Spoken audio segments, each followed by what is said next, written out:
안녕하세요. 라온교육입니다. 이번 영상은 국민대학교 약술논술 채점 기준을 분석해 보려고 하는데요. 약술논술은 겉으로 보면 단답형에 가깝거나 짧은 서술형처럼 보이기 때문에 많은 학생들이 대충 핵심만 쓰면 되겠지, 아니면 풀이과정 좀 열심히 적으면 되겠지, 이렇게 생각을 하는 경우가 많은데, 실제 채점 기준을 보면 우리가 막연히 생각했던 거랑은 다른 부분이 분명하게 드러나거든요. 특히 국민대는 일반 논술처럼 길게 쓰는 게 아니고 출제자가 요구한 답의 구조나 핵심 요소 이런 거를 얼마나 정확하게 쓰느냐가 훨씬 중요하게 작용을 하는 것 같은데, 단순히 공부를 많이 하는 것보다도 어떻게 답안을 써야 점수가 나오는지를 정확히 이해하는 게 가장 중요할 것 같습니다. 그래서 오늘은 어떤 기준으로 점수가 나눠지고 그걸 우리가 이해해서 기준에 맞춰서 준비를 해야 될지 한번 알아보도록 하겠습니다. 이 채점 기준은 국민대학교 홈페이지에 올라온 작년 기출문제와 채점 기준을 보고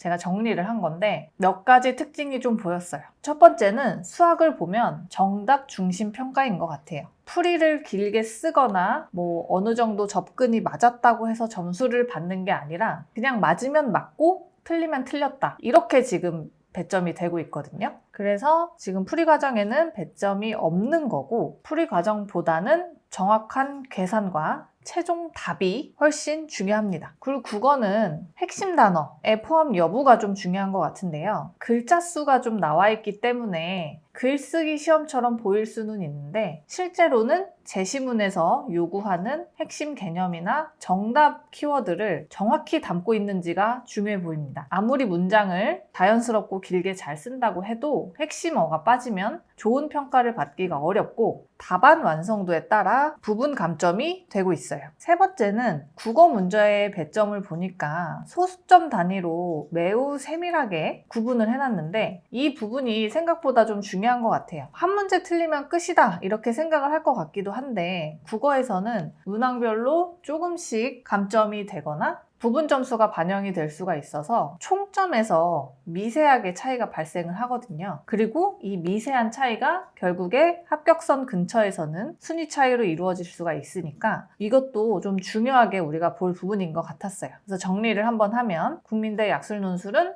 글을 잘 쓰는 시험이라기보다는 채점이 어떻게 되는지도 한번 우리가 유심히 살펴볼 필요도 있고 그에 맞는 전략을 또 세워야 되는데요. 수학은 정확성, 답을 맞추면 된다. 그리고 국어는 핵심어와 완성도, 그리고 전체적으로는 점수의 손실을 좀 최소화하는 게 가장 중요하지 않을까라는 생각을 좀 하고 있고요. 국어 채점 기준을 조금 더 구체적으로 보겠습니다. 국어는 크게 두 단계로 평가가 된다고 한번 이해를 해보면 좋을 것 같은데, 첫 번째, 1차적으로 보는 거는 정답 키워드의 포함 여부예요. 앞에서도 말했지만 제시문을 읽고 출제자가 요구한 핵심 단어나 핵심 개념, 아니면 반드시 들어가야 될 표현이 답안에 들어가 있는지를 우선 확인을 하는 것 같아요. 학생이 자기 나름대로 멋있게 바꿔서 쓴 표현 이런 게 아니고, 채점 기준상 정답으로 판단할 수 있는 그 요소가 실제로 쓰여져 있냐, 이거를 좀 확인하는 것 같고, 그래서 단순히 이렇게 독해를 잘하는 것보다도 제시문에서 어떤 단어가 채점 포인트가 될 수 있는지 그거를 추출하는 것도 좀 우리가 연습이 필요할 것 같아요. 그리고 2차적으로는 답안의 완성도예요. 키워드를 포함했다고 해서 무조건 만점을 주는 게 아니고, 그 키워드가 문장 안에서 자연스럽고 정확하게 쓰여졌는지, 답의 구조가 문제가 요구한 거에 맞는지, 이런 거를 좀 추가로 평가를 합니다. 예를 들어보면 핵심 단어를 몇 개만 이렇게 띄엄띄엄 적으면 채점하는 사람들 입장에서는 이 학생이 내용을 정말 이해했는지 판단을 하기가 좀 어려울 것 같아서, 같은 키워드를 포함하더라도 하나의 완전한 문장, 그런 문장 형태를 제출을 하는 게 가장 안전하지 않을까라는 생각이 듭니다. 그래서 여기도 정리를 한번 해보면, 학생들 입장에서는 제시문을 읽고서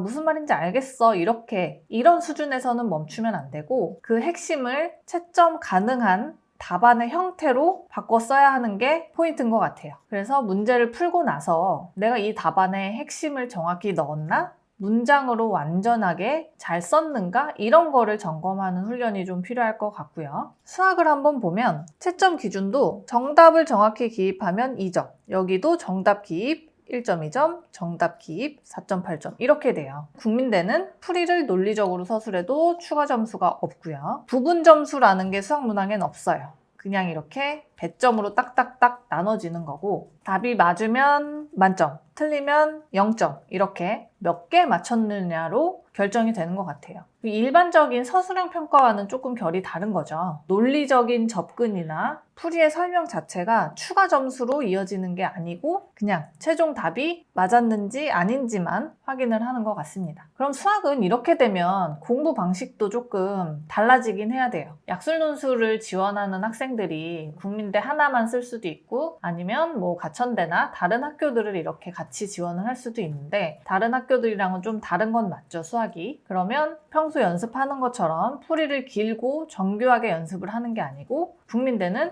빠르고 계산 실수도 줄이고 검산도 해보고 하면서 정답률을 높이는 훈련이 더 중요한 거예요. 앞에서 본 채점 기준을 바탕으로 이제 실제 우리가 어떻게 대비를 하면 좋을지 한번 정리를 해보면 계속 말했듯이 수학은 풀이를 길게 쓰는 것보다는 정답률을 높이는 연습이 우선입니다. 문제를 읽고 빠르게 파악을 해서 계산 실수도 줄이고 검산에도 집중을 해서 답안의 정확도를 높이는 게 가장 중요하고요. 그리고 국어는 키워드 중심으로 그냥 제시문을 읽고 감상하거나 두루뭉실하게 요약하는 거로는 부족하고 문제를 풀 때마다 핵심 키워드 같은 거 그게 무엇인가를 먼저 찾으면 좋고 그거를 이용해서 문장을 조금 완전하게 써보는 연습. 그러니까 제시문 분석도 해야 되고 답을 완전하게 문장화돼서 쓰는 연습도 함께 이루어져야 됩니다. 그리고 마지막은 소수점 배점의 누적인데요. 점수 차이가 세밀하게 발생을 한다는 거는 한두 문제를 완전히 포기하는 게 그런 전략이 위험할 수도 있다는 뜻이에요. 물론 우리가 시간이 부족하면 우선순위는 정해야 되는 건 맞지만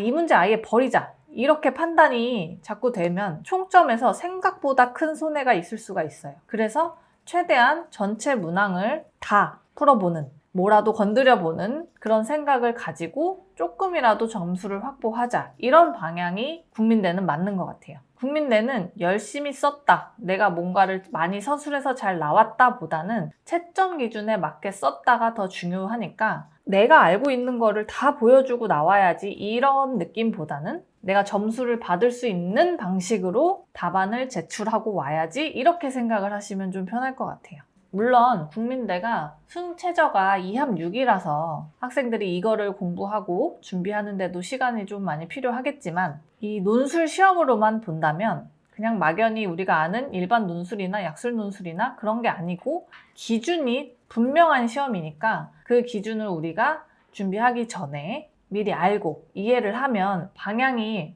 확실히 선명해지니까 그거를 좀 주의 깊게 생각을 하시면서 공부하시는데 도움이 많이 되었으면 좋겠습니다. 감사합니다.